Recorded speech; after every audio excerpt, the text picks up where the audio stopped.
Welcome to Qualified Opinions, where we test the ideas and limits, the knowns and known unknowns around freedom and order in contemporary politics and society. We invite you to listen as we engage with leading and emerging thinkers across disciplines and issues who will sharpen our thinking on the topics shaping our discourse.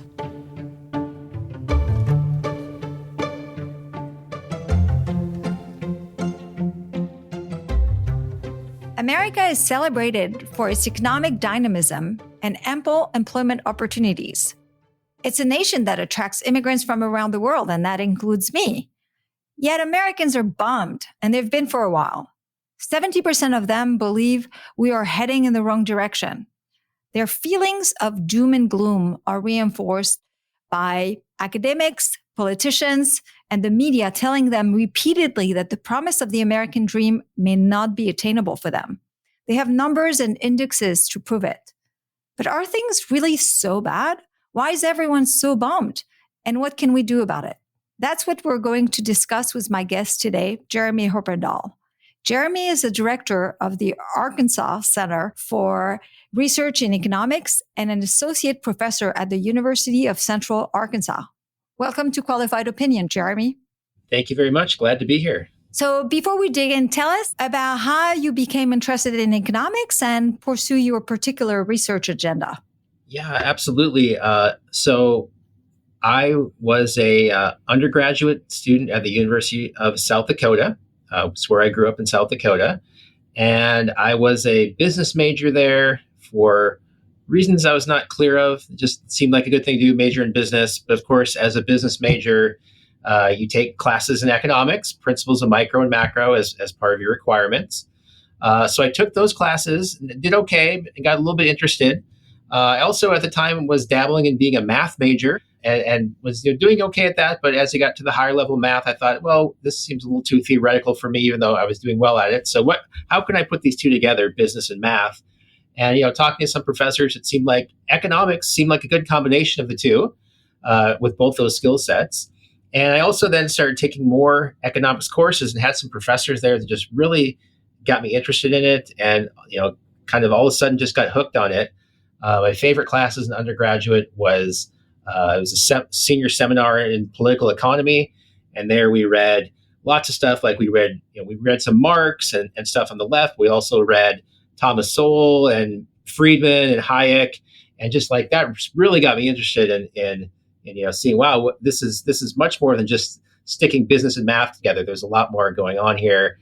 So that got me interested. After I finished my undergraduate degree, I did work for the labor department in my state, just doing economic statistics and helping produce the unemployment rate and things like that. But I was always thinking, I do want to go back and get a PhD or go to graduate school.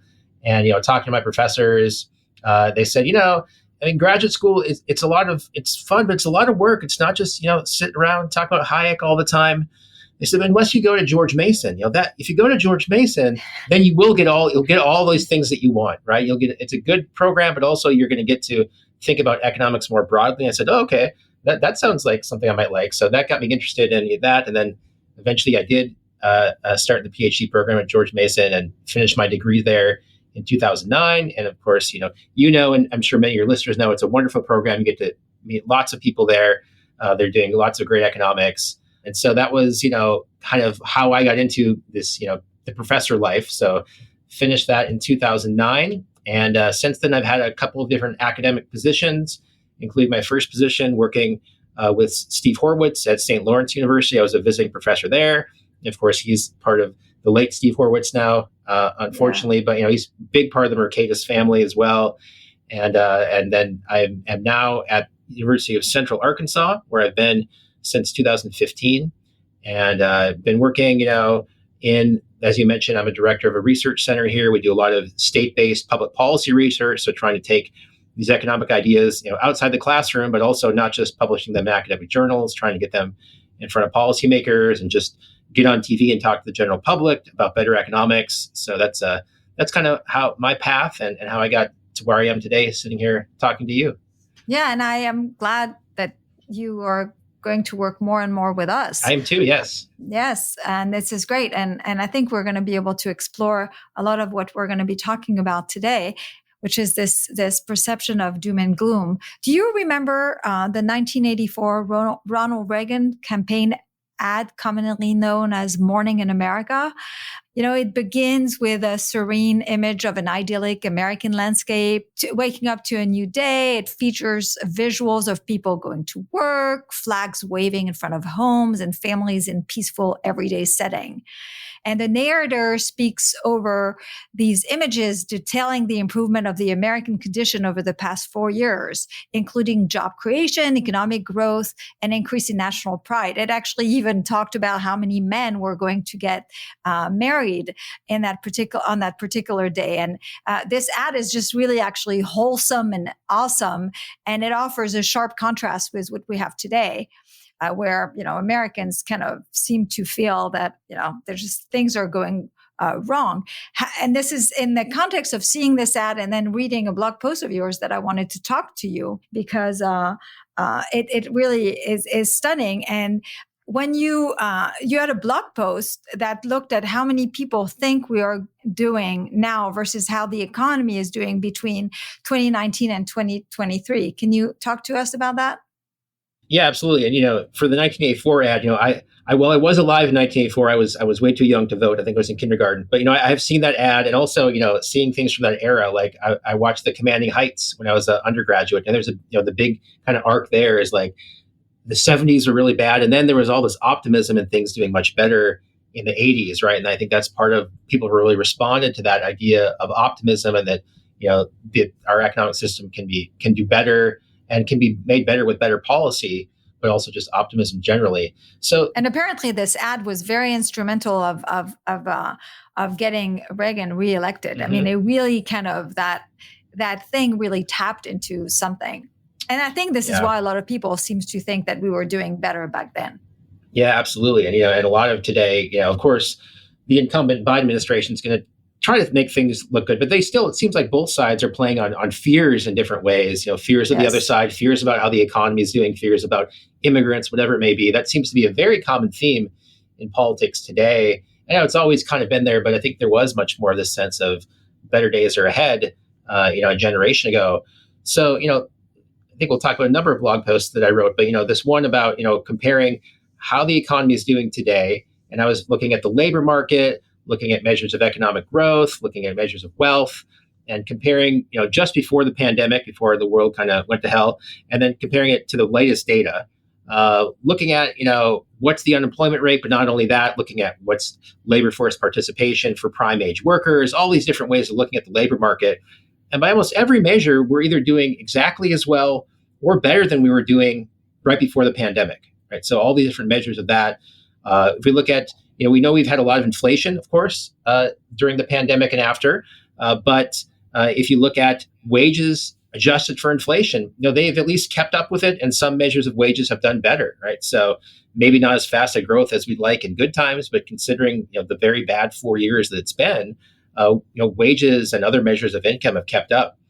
But the one thing that seems to be lagging, as you mentioned, is what people feel about the economy, right? So people's feelings, their feelings about how well the economy is doing in general, or how well specific, like questions like, are people able to, have a higher standard of living than they've had in the past? Questions kind of in that general nature. People are much more pessimistic than they were before the pandemic, right? In terms of whether people are better off, how the economy is doing. There's some partisan aspect to this. Whenever you get a changing of presidency, as we had in the past 4 years, the people kind of flip, right? If there's a Democratic president, all of a sudden Democrats think things are going great. But even among Democrats, right? So we just focus on Democrats. They're also much more pessimistic than they would have been even back when Trump was president. So I think that sit of these things might slowly be turning around recently, but really, even though the data all looks pretty good, people aren't feeling it. And as an economist, you sit here, there's two reactions to that, right? One, well, maybe something's wrong with the data. Maybe that's what's going on. But number two, I think it's a realization that while we follow the data closely, a typical American is not. The median household or the median voter is not following the economic data that closely. They're just going by how they feel. And that may be based on particular things. They might focus on nominal prices. Well, the nominal prices of all goods are higher than they were 4 years ago. They might focus on lots of things. But in terms of the objective data, things actually look pretty good right now. So let me ask you this, like this, you hear this all the time, that people think that they're not going to be doing as well as their parents. Mm-hmm. What's happening on the generational wealth changes? Is it true that the recent generations are doing not as well in terms of wealth than their parents? Yes, this is something I've looked into a bit too, and written up some blog posts and other things about this, which is looking at what's the median and average wealth for young people today, and compare them to past generations at the same point in their life cycle. Maybe we should define what wealth is. Yeah, sure. So wealth, or what we sometimes call net worth, is going to be the difference between all the assets you have minus all your liabilities. So assets are going to be things like the home you own, your car, the amount you have in savings accounts, the amount you have in retirement accounts, right? These are all your assets, things that you own. And then to get to wealth or net worth, we're going to subtract liabilities you have. So if you own a home, do you also have a mortgage? Okay, we'll subtract the value of the mortgage. Do you have student loans? Do you have any other forms of debt? So wealth is just going to be the net of that.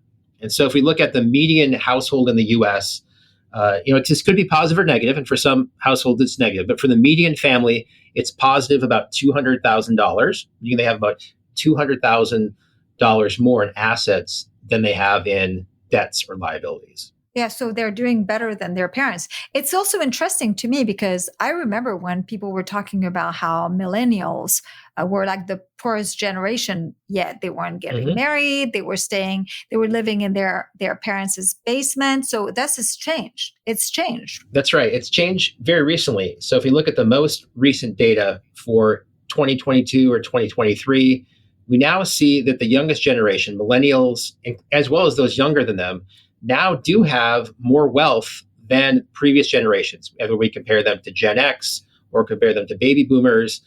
For a while, what you're saying was true. They did have less wealth, and we can maybe talk about why that might have been. But now they got to the point where not only do they have more, they're starting to have a lot more. Right? So the value of the homes they own are starting to go up, and a lot of them, a few years ago, a lot of them didn't own homes. Now most of them do. Over half of them do, and the values of those homes are going up. They now have money in their retirement accounts, and that the value of that is starting to go up.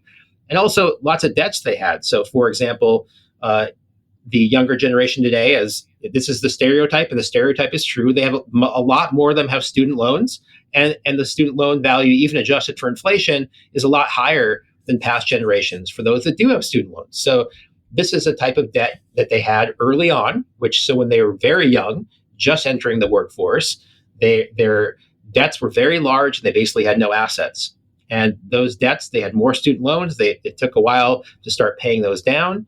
But now we see that the value of the assets they have is increased, and their earning power is much higher. So here's an important part of, the fact that they had student loans also means that they were much more likely to have college degrees. And there's a very interesting debate, in the academic literature about, is it the degree itself that gives you the income, or is it, signaling some other skill? But nonetheless, whatever the correct answer is, people with college degrees do have higher incomes. And so because more of them have college degrees, they have higher earning potential, but that doesn't show up right away when they start working, right? Right away, they're going to have a lot of debt, and it's going to be hard to accumulate assets. But what we've seen over time is that younger generations now have much more wealth than the past generations had at the same point in their life cycle. The fact that they were accumulating so much debt because of education, and they didn't start, making money as early as in the past, may also explain why they were living with their parents. Yeah, right? Yeah, and why they're so pessimistic. I mean, so if you think about, many types of debt you take out debt to buy a house. Well, you also get an asset that's on the other side of the balance sheet. If you take out debt to go to school, well, there's no asset that shows up immediately, right? The asset is your potential future earning power, but there's nothing right away that shows up. So you're taking on a bunch of debt, and the college degree doesn't sit there and show up as an asset. It's only an asset that you then use over your lifetime to earn income. What about income? Because wealth is one thing, but Hmm. what about income? Because I mean, you hear all the time incomes are not growing as Yeah. fast, and you know. Yeah, that's another right. So these two are very much related. There's a really great paper which kind of does the same thing I've been doing with wealth for income, and that's by Kevin Corinth and Jeff Larimore. Kevin is at AEI, and Jeff is at the New York Fed, and they look into the same question of how are generations doing. If you look at people in their late 30s right now, which is about where millennials are, and we compare that to earlier generations, how are they doing in terms of income? And what we find is that millennials, adjusted for inflation, have much higher income than each of the past generations. So as we look forward each generation, we look at like median household income, it's about 15% higher for each generation as we go forward than it was for the last one. And the interesting thing about that is you might think that this is due to more women working or just more hours of work in the household in total, or people taking on second jobs. This trend was true if we compare, say, baby boomers to earlier generations. For the baby boomers, when they're in their late 30s, there's a lot more hours being worked in the household. Women are more likely to be in the workforce, and men are still working a lot of hours, maybe overtime. But if we look at Gen X and millennials, the two most recent generations that are in the workforce, we find that the hours of work for the household doesn't go up. It kind of flattens after baby boomers. So from the greatest generation, silent generation, up to the baby boomers, yeah, more women are coming to the workforce and the number of hours a household is working is going up. But it kind of peaks with baby boomers. And so the increase in income from baby boomers forward to the most recent generations, you can't explain that just by more hours of work in the household. It is an actual real increase in income. So that's really interesting, right? Because to the extent like our friends on the new right, have to acknowledge that incomes have gone up. They always say, "Oh, that's only because women are forced to work, Mm-hmm. right? They are forced to enter the labor force," but it's really not the case. In fact, I was very surprised when I went and looked at the Bureau of Labor Statistic about like when did dual income become the majority of household. And I found that it was like 1978 was when like 50% of household were dual income. And I was kind of given to believe, considering the narrative of our friends on the new right, that actually, it was like back in the 70s and the 80s, that they always hold as kind of like a time where things were so much better.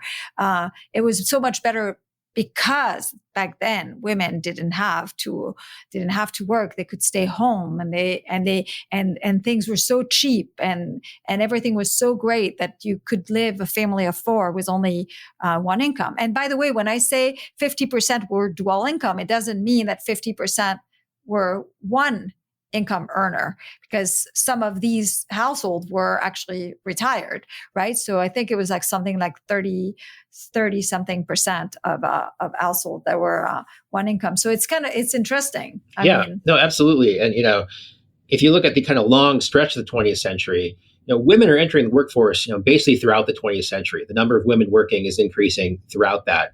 And so by the time, like you said, you get, depending on what measure you're using, but by the late 70s or early 80s, most married couples are dual income households, right? Yeah. Now, there are still some, they're single income. There are some retired, which might have no income. There are some single parent households, right, where they're not married. But if we just look at married couples, how many of them have one income? How many have dual income? It's recent in human history, but in terms of the data, this is not something that just happened last week, right? This happened more than a generation ago.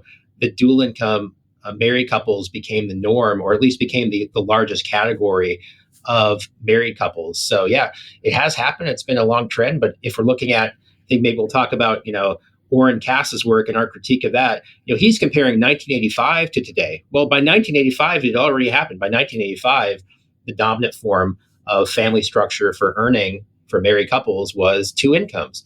Now, the second income, which is, often the wife, wasn't always full-time. Sometimes they were part-time. But dual income families are not something that just showed up, after the turn of the millennium.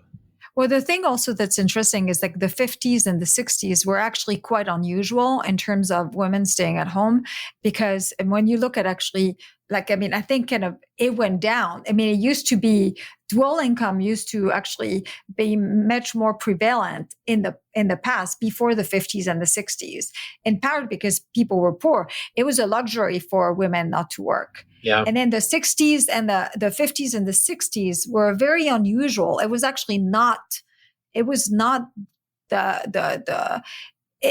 that's the part that's unusual, and focusing on going back to that time, which was unusual in the history of labor, is actually but so okay, so millennial may be on track to be richer than past generation, but it is more expensive to raise a family, we're told all the time. This is something I hear from the left and the right, that in the 80s or the 70s, the 80s, you could raise, as I said, a family of 4 on one salary. And I know you've mentioned this. You looked at this with Scott Winship, right? So can you actually kind of place that research in its context and tell us what you find? Yeah. Let me first give my best version of what we're responding to. So we're responding to a project that's part of the American Compass think tank, which is headed by Orrin Cass. And so this is one of his big projects. Is he's comparing what he calls the cost of thriving, which is a measure of the cost of living, but it's his branding of it. And in that he looks at what a family on one income could buy in 1985. And then compares it to a very recent number. I think his most recent one does either 2022 or 2023, and says, okay, let's pick 5 things that a family needs to buy to get along. A house, a car, groceries, healthcare, and the cost of higher education. So let's pick these 5 things, and let's see how much they cost in 1985, and let's see how much they cost today. And let's see if that one income household can afford them, or how affordable they are for the family in 1985 versus how affordable they are for the family in 2023. And his argument, which we criticize, but his argument is that in 1985, you could afford this on one income. And in 2023, you could not. There are not enough weeks in the year. If you look at the median weekly income for one male earner, is what he uses in the baseline version of this, that you would need something like 62 weeks of median male income to afford these 5 things. And so he's using this as a way to show in his story that this is a declining affordability and families are falling behind. And he thinks that this is in some ways better than the standard approach economists use, which is to adjust incomes for inflation. So we can look at what was the income in 1985. We can adjust that for inflation to current dollars, and then we can compare it to current incomes. If you do that, actually, the incomes are higher than 1985. But he says that is flawed in various ways, and the most direct way he tries to show it is to say that, well, you can't buy these same 5 basics of life on, not to speak of nothing else, right? Just those 5 things, you can't even buy them on one income today. So that then would be part of the reason he would say that women are having to enter the workforce, because the median male income can no longer buy these 5 things. So that's the argument that he makes. So we've already established that women were already, a majority of household already had dual income. Mm-hmm. So then it's telling me that women entering the workforce is not exclusively about making money. Sure, or maybe it is about making money, but not just because things are not affordable. Yeah. No, I absolutely agree with what you're saying. And I think he might too. I think what way we can maybe square them is to say, well, if a woman worked in the past, well, it was a choice she made because they wanted to have either some extra disposable income, or it was a way for her to get personal fulfillment. And he'd say that's all great, but his argument, and for many on the new right, is, well, it should at least be an option for the family. If they want to have the woman stay home and keep the household and raise the children, that should at least be an option. And he's saying it's not an option today, whereas it was in 1985. So I think he would say, is it really not an option though? Well, that's what his day suggests. We go through in great detail in a paper that Scott Winship and I wrote which challenged his cost of thriving index, and looked at the numbers that he put together in detail to say, well, how can this be true? How can it be true that you can't even afford that? And we found a number of problems with the way he analyzed it. And I won't get into all the details, but here's just a taste of it. So one thing he does is on healthcare, right? So healthcare, obviously, it's a major expense. It's the largest sector of the economy. Our country spends a lot of money on it, both through the government and through private insurance. But the number he plugs in there for health insurance is to say, well, what if a family had to buy out of pocket with their take-home pay a full insurance policy for the family of four, which costs something like $22,000 or $23,000, and that's the number he puts in there. Okay, that's an interesting thing to look at. What if they did have to buy that? No American does that. No one buys health insurance that way. You either get it through your employer, in which case you're paying some of it through your paycheck, but that's all deducted, right? So you see that in your take-home pay, but your employer pays the bulk of it, or you're on some government program, or you're buying it through the Obamacare exchanges, in which it's heavily subsidized. So there's all different ways, but no one's like paying for it out of pocket. And no one's like, you don't need to subtract $23,000 from your income to see if you can afford it, because that's not the reality of how most people pay for it. And we've actually put this question to him in a kind of discussion that Scott and he had. You can watch it online. I mean, he basically says, well, if they were to lose their job, then they would have to pay for this out of pocket. So they need to be like preparing for that eventuality. But this is not, if we're talking about what's the experience of the median family or the typical family, or most families, that number, and this is not the only thing, our paper is quite long, we critique a lot, but this is like one of the big ones. Like that number is just not realistic, right? That is not part of the normal experience. Healthcare is expensive. There's a lot of problems with it. Healthcare is also very good today, much better than 1985. But, we need to be realistic about that. And that's why we say his numbers don't add up. He's using too big of numbers for almost everything in terms of what people actually have to pay. And when we correct the numbers, we find that under various ways of looking at it, it's just as affordable as it was in 1985 if you correctly account for the cost and make an apples to apples comparison. And when we say, and the quality of these things is a lot better. I mean, healthcare is one where just clearly, there's a lot we can complain about healthcare in the US and the world today. It's clearly, though, the quality of it and the things you have access to are just way better than 1985. Now, and part of that's why it's more expensive. But that's true of everything, right? So cars are much better today than they were in 1985. I mean, in terms of efficiency, in terms of safety, in terms of comfort, cars are much better. So what we show in the paper is that it takes roughly the same number of hours of work to buy this package of goods and services as it did in 1985. And today it's way better. So we say that the standard, way of doing this, adjusting for inflation, actually is the right method because that takes care of quality adjustments. If he were right that you couldn't buy it today, like if it was just unattainable, it's just so high quality today we can't buy it, then that would be a concern. So we do appreciate his approach and way of looking at this, but we think that he's just wrong on the numbers, and that this is just an error in the way to think about it. And that feeds into, though, this idea, though, because a lot of people feel this way, that you just can't get by today, and you could in 1985. People feel that, like numbers like this that he puts out there feed into that feeling, right? This feeling of negativity and this idea that things are worse than they were in 1985 or whatever year you want to pick in the past. So that's the exercise we go through in that paper. One of the things that's striking also about the different areas that he picks and is that it is true that a lot of the cost of these goods and services have gone up, but a lot of them are goods and services where there's very heavy government involvement.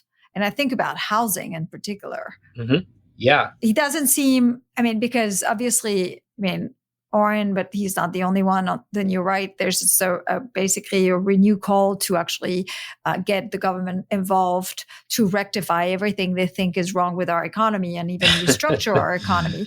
They don't actually do the basic, the basic exercise of actually trying to figure out why some of these goods are high and maybe whether their preferred way of fixing it, which is government intervention, may not be actually behind the cause of the increase. Yeah.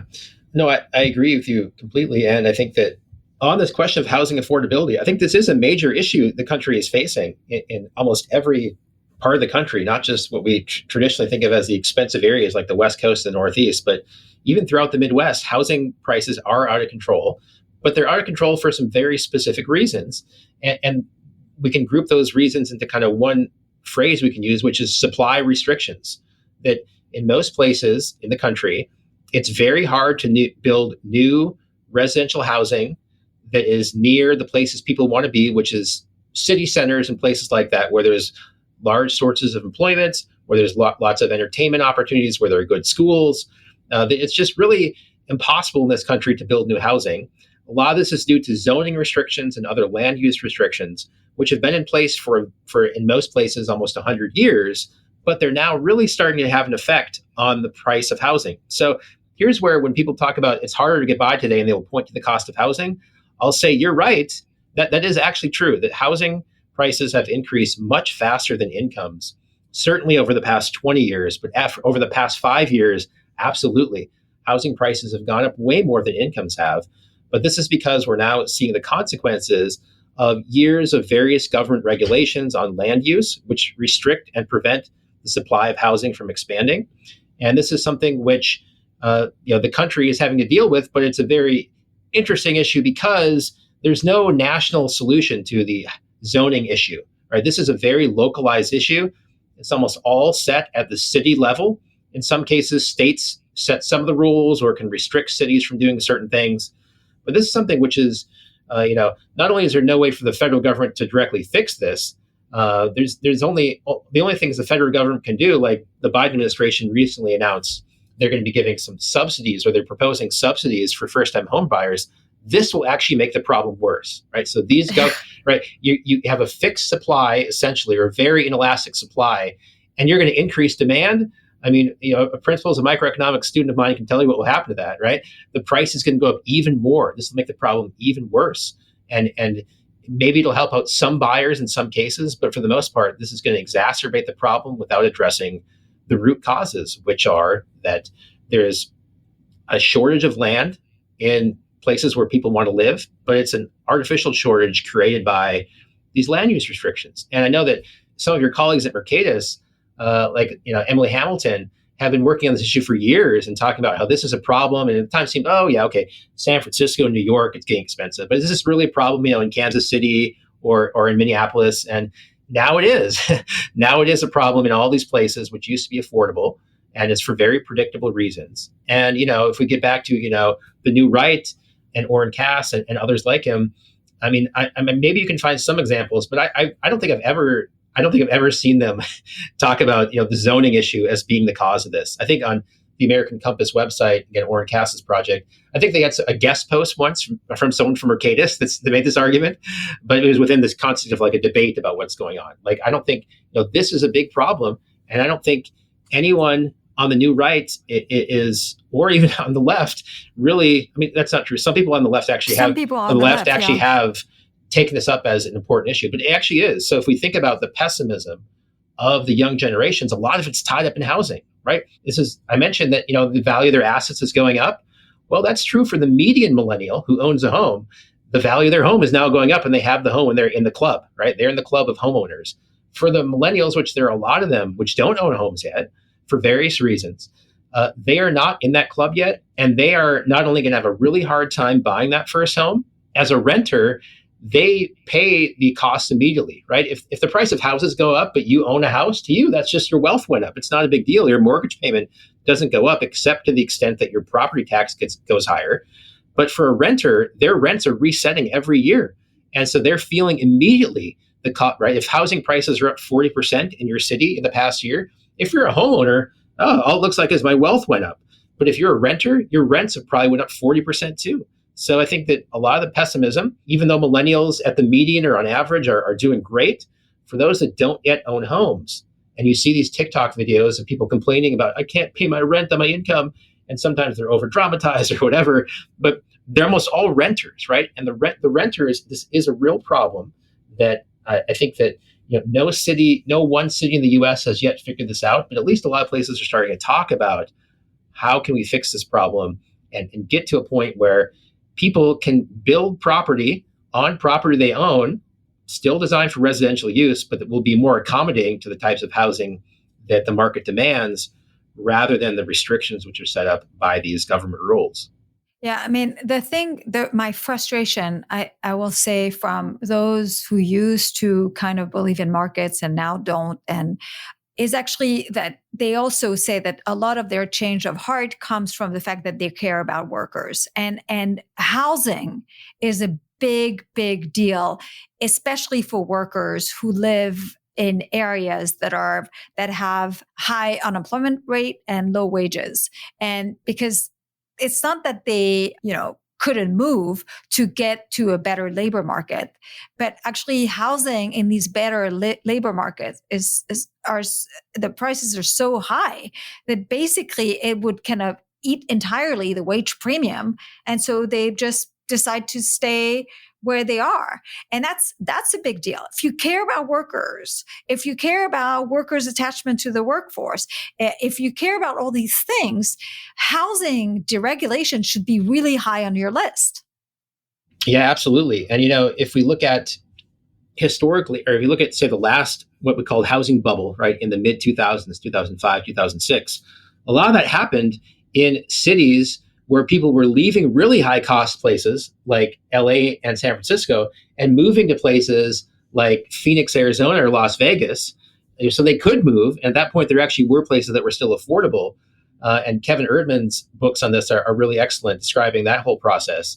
A lot of people thought those were a bubble. People speculating, buying up the price of housing.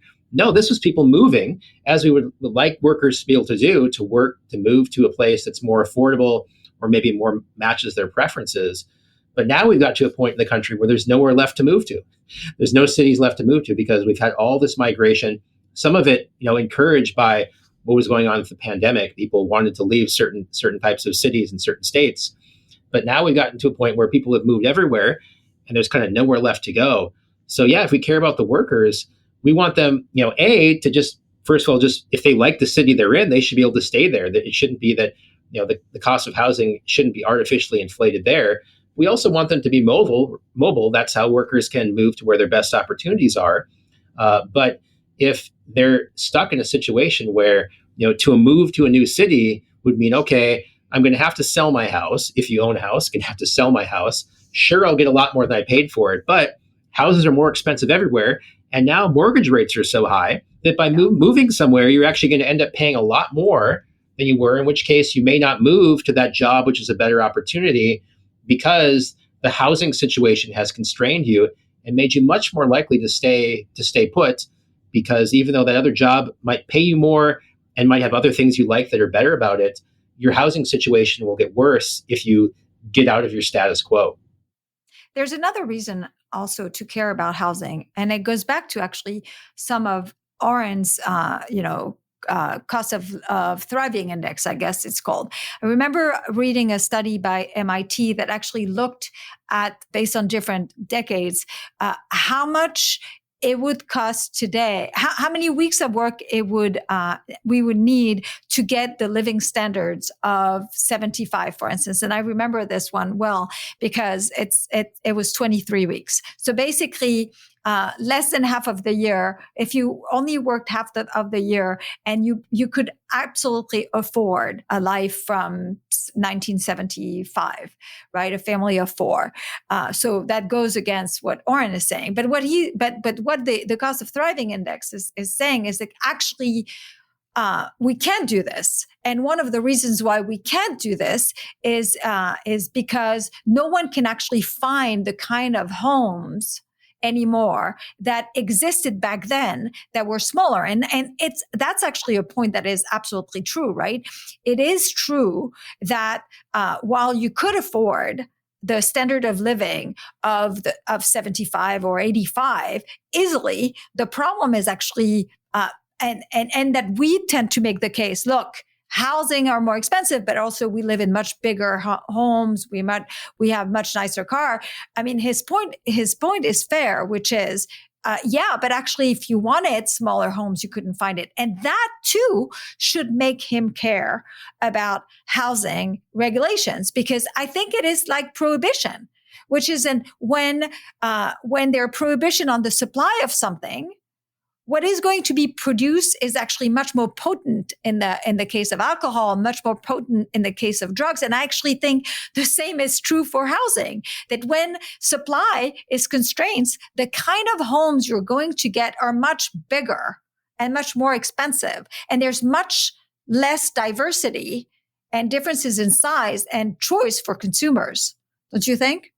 Yeah, absolutely. I think, as people's real income goes up, and over time, people are going to want to have nicer things. And one of the things they might want is nicer houses and bigger houses. So some of it might be responding to market demands, but a lot of it is just, that the restrictions that are placed on land use, on zoning regulations and other regulations, encourage people to build these types of homes, like you're saying, that encourage people to build bigger ones. And so it's just not profitable in many cases to build what were the new homes in the 70s, which in terms of median square footage, they're about half the size of today's homes, right? The size of homes has roughly doubled since the 70s in terms of new home construction. And I think a lot of that is a response to these zoning regulations. And people do want that more space, but because of the way the zoning rules are structured, you can't really build the old ones. In fact, for some of them, these rules, and others can describe them better than I can, but a lot of them will specify very precisely, what's the minimum size of the lot, how much of the home can the lot occupy, what's the maximum amount, right? So there's some yard, and you do that calculation and say, okay, that means that, well, it makes sense to build a 2,500 square foot house because that is going to be the way you can use up the maximum amount of the land for home space, and so that to build a house half that size just wouldn't make sense, because you're paying so much for the land. So you might also think of this as a kind of Elgin and Allen effect, right?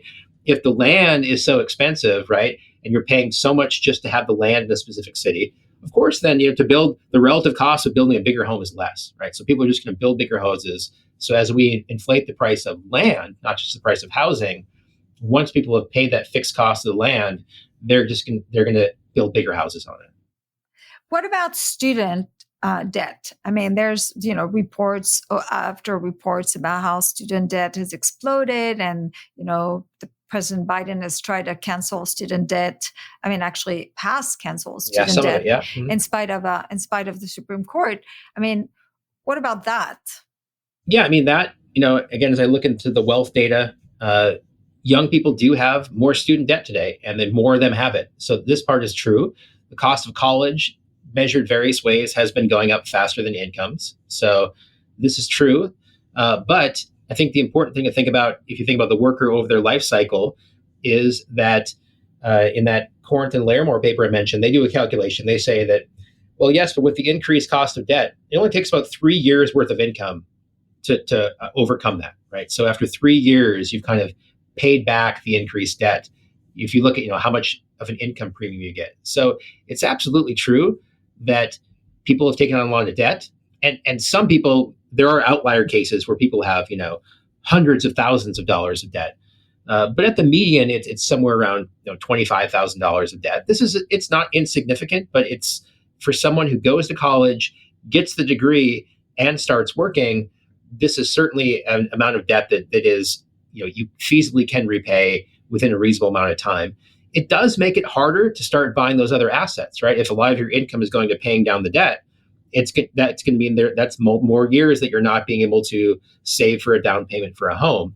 So this is another reason where a lot of the millennials are kind of slow getting started in building up wealth, because you have multiple forces working against you. But canceling all student debt, well, it is, I think for many on the left, it has been, and maybe now for some of the new right too, I'm not sure, has become, kind of an idea that it seems like the brass ring they want to achieve. This will not solve a lot of the problems that are underlying this. Like canceling all student debt, wiping it away tomorrow, that does not solve the housing problem, right? Housing costs are still going to keep going up. It's also, a transfer of income from, all taxpayers to the taxpayers that have the highest earning potential, right? People with college degrees have the highest earning potential. Because they have that debt, it's a little harder to get started, but over their lifetime, they're going to do way better than everyone else. I mean, we think about, everyone's a college degree these days, right? No, only about 40% of young people today have college degrees. Now that's higher than it's ever been. That's still less than half, right? That means half of young people don't have 4-year college degrees. If we look at, say, 30-year-olds. So this is, a policy which would benefit the people which have the highest earning potential, and paid for by everyone else. And you said something that I think a lot of people don't realize. College debt on average is $25,000. And I assume that it's like with everything else, is like 20% of students have, of people who have loans have 80% of the debt. And very often those are concentrated in the higher level of income. And in part, it's because those guys are going out of state. It's part of a choice that they make. And yeah, I mean, it's they're really, getting higher degrees, right? So if you especially if you go to medical school, if you go to law school, if you go to all of this, I don't think that the debt that he's canceling, the recent round of debt, is actually canceling for lawyers and doctors, but maybe they are. One thing is sure is that canceling debt is really literally transferring money from those who have relatively lower income towards those who are going to have relatively high income. So yeah. I should say, in full disclosure, I was one who benefited from these loan forgiveness programs. I qualified for public service loan forgiveness because I work at a public university. But this is a program which was set up in 2007, so it's not like a new thing that Biden did, right? So I benefited from that. I had some debt which was forgiven. So in full disclosure, but here I am, someone with a PhD working at a university. Do I really need my debt forgiven? I mean, I didn't ask them to. They just sent me a letter saying it happened. But yes. but am I really the person who is most deserving of this? Probably not. If anyone is, it's probably not me. But that's the way these things work sometimes. What about childcare? Childcare is one of those other area where I guess the right and the left may actually agree that the government should be giving subsidies, even though it's a little complicated on the new right, because some of them really don't want the government subsidizing childcare because they think it's basically a handout to women who work, and against in that group there's just a lot of them who would like to see women stay at home. But I mean, in all fairness, there are also, people like scholars like Tim Carney who just think it's an unfair advantage given to women who decide to work as opposed to women who stay at home to raise their children, which he's absolutely right. So nonetheless, it is true that the cost of childcare is extremely high. But that's another area where part of it is due to demand. Like, women have entered the labor force and they've expressed that they would like to work, and there's a higher demand for childcare. But that's another area where government is really involved in this. Yeah, absolutely. And the higher prices. Yeah, I mean, in broad terms, there's governments involved on both sides of this. Not only are there various subsidies for childcare already in existence, but there's a lot of regulations which make it more expensive. So regulations which might specify, how many children of a certain age one person can watch, right? So like, what's the ratio of workers you need? And a lot of states have ratcheted this up in recent years, where they said, okay, where one person maybe could have watched, 6 infants before, now they can only watch 4, right? Well, that means you're going to need 50% more workers to watch the same number of children. And there have been a couple of papers, one by Deanna Thomas and a co-author, which looked at this a couple of years ago. They looked state by state. What are the different regulations the states have on childcare in terms of things like that, like minimum number of workers per child? And they found there was a huge effect, right? It wasn't merely statistically significant. It was a very large effect on the cost of childcare. So, you have the government doing that, both restricting the supply essentially, and subsidizing it in various ways, mostly for lower income families, but also to some extent, there are tax credits that anyone can basically get if both parents are working. Here's where Tim Carney is right? You only get that subsidy if both parents are working. If one is not, then you can't get that. So I think that, that's all true. Those costs are going up. I think one other thing to think about in terms of the cost of childcare, like many things like healthcare and education, the main cost of providing it are the wages of the workers you're paying, right? If you think about delivery of services versus producing goods. So as people's income goes up, and who's mostly working at, daycare centers, it's like young people, as their opportunity costs go up, well, it's going to be harder to attract them to come work for you. So as we get more prosperous as a society, it's going to become a lot more expensive to provide most services. This is the Baumol effect. And so I think that we're starting to see that in childcare too. Now, that's not the only effect. Government is, I think, artificially increasing the cost of that too. But very rarely do you see. Do you mean through the minimum wage? No, I just mean through the regulations which require daycares, childcare centers to have a certain number of workers, or have or the workers have to have college degrees now and things like. I think DC did that recently. You got to have a college degree to watch kids. And Matt Mitchell, when he used to work at Mercatus, had actually he had a paper where he looked at the literature on whether these regulations on childcare make the kids safer. Right. And it was one of those things where on one hand it was yes, and on the other hand it was no, and those two effects canceled each other. And then in the end, so basically you get an increase in the price of childcare and not added safety. Right. Yeah. I mean, that's the thing is people might say, well, those regulations are there for a reason. It's to increase safety. But yeah, I think a lot of the evidence Matt has looked at and others have, that it doesn't really increase safety. It's kind of like occupational licensing, right? This clearly increases the cost, but the evidence on the safety effect is either so small we can't see it, or it's just a negative, or it's non-existent, excuse me. So what should we do? I mean, like, what should we do to kind of make people feel better? Because I mean, there is a sense, right? That, I mean, like if these guys feel there's something's not right, and in part it's because, they maybe have a hard time kind of actually, people have a hard time kind of, especially, let's say they look at the 1984 Morning in America ad and they said, oh, America seemed great back then. And then they are like, there's this nostalgia from people back then saying, yes, things were so great. And they can't actually really realize how much better we are now, how much more stuff we have, how much more vacations we take, how much, I mean, the luxury we have compared to back then, right? Where there was like, wow, how many, you may have had a lot of TV channels. I mean, in France in the 80s, there were 3. So, yeah. I mean, for me, it was like, but I mean, so people just don't they don't know how good we have it. So what can we do? Because, I mean, what can we do?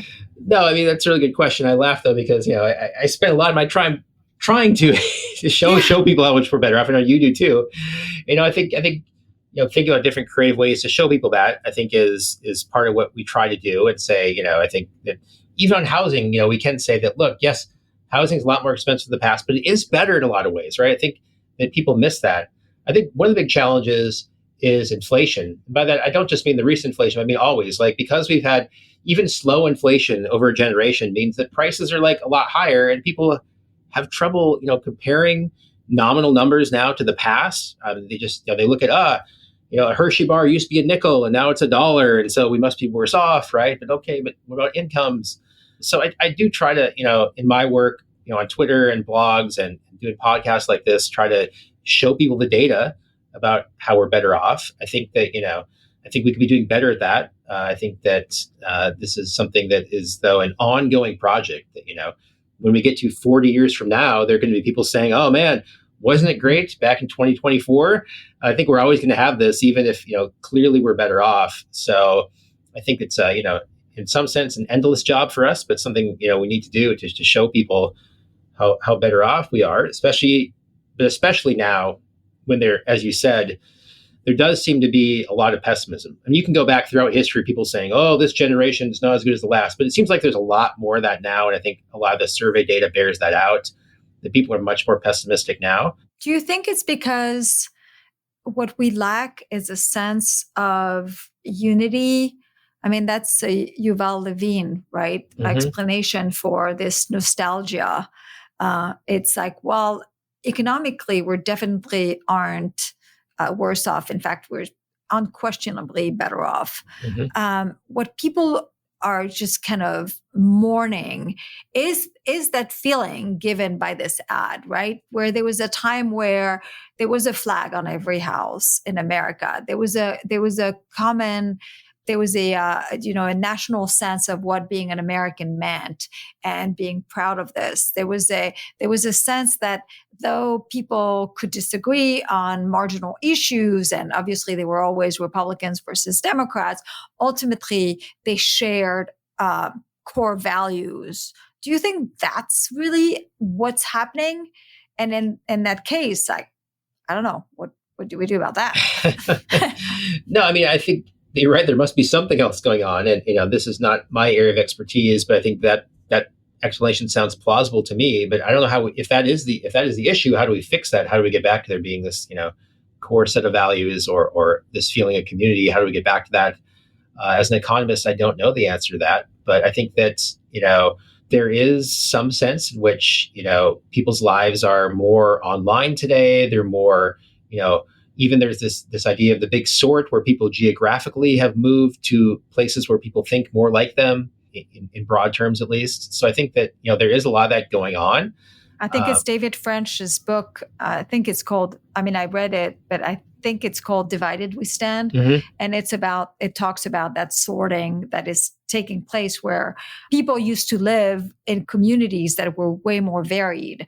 And now, like if you live in Arlington, Virginia, like I do, it's like, everyone's kind of the same.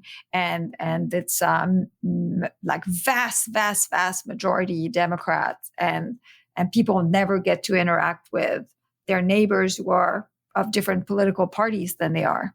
Yeah, I think that, I know this has been said before by others, but I think, part of it is just that, so much of life is politicized today that, maybe in the past it wouldn't have mattered so much that if all your neighbors were Democrats, because like so many of the decisions were not made by the government, whereas today almost every aspect of life is. But I don't know how to fix that.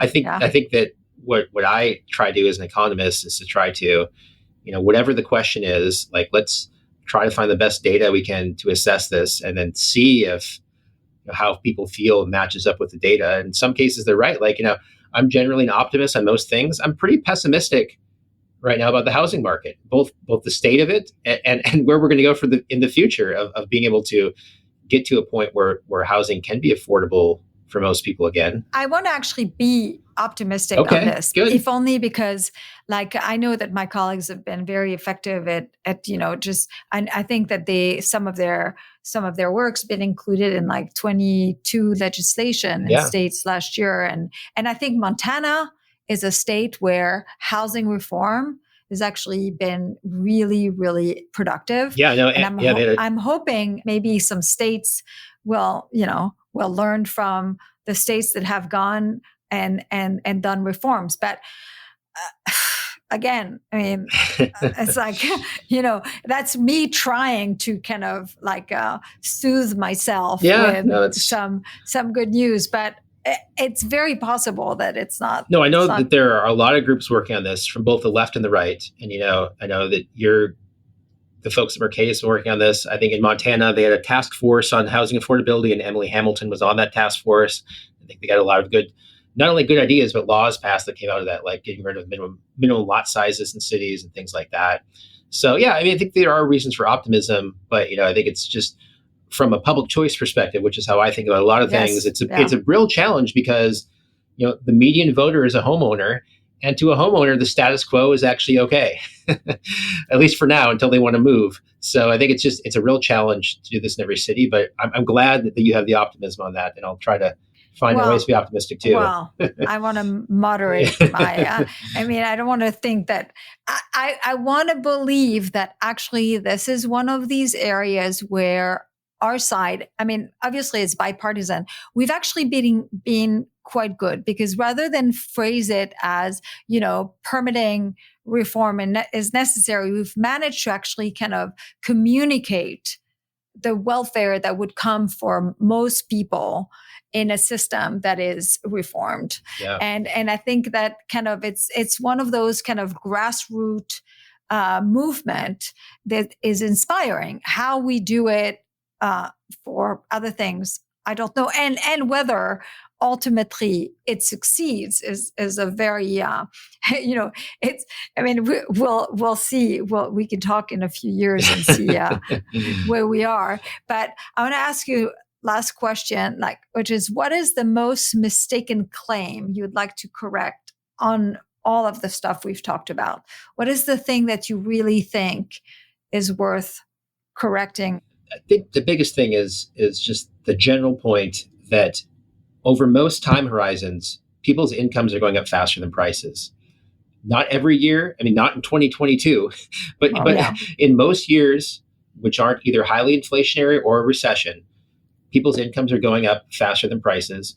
And which means that even with those couple of bad years mixed in, if you look over generations, that must mean people are getting better off. And that is indeed what we see when we look at the data, is that each generation has higher real income. What does that mean? Well, it means that their incomes have gone up faster than prices have increased. And I think if people, this is where people tend to focus on things. They'll look at one thing like, oh, the price of eggs or whatever it might be in the past 6 months. Here's the thing that went up, and I'm going to focus on that. It looks so bad. But when things either fall in price or if they just are stable while incomes are going up, people miss that, right? So we tend to focus on the negative. And this is especially true in a highly inflationary time where you can, any month you can pick out a good which has doubled in price from 6 months ago. You can pick this good doubled in price, right? But we got to look at all prices and we got to look at incomes. And over most time horizons, incomes beat prices, which means that each generation is better off than the last. Well, that's all the time we have. Thank you so much, Jeremy. Thank you so much. I enjoyed it.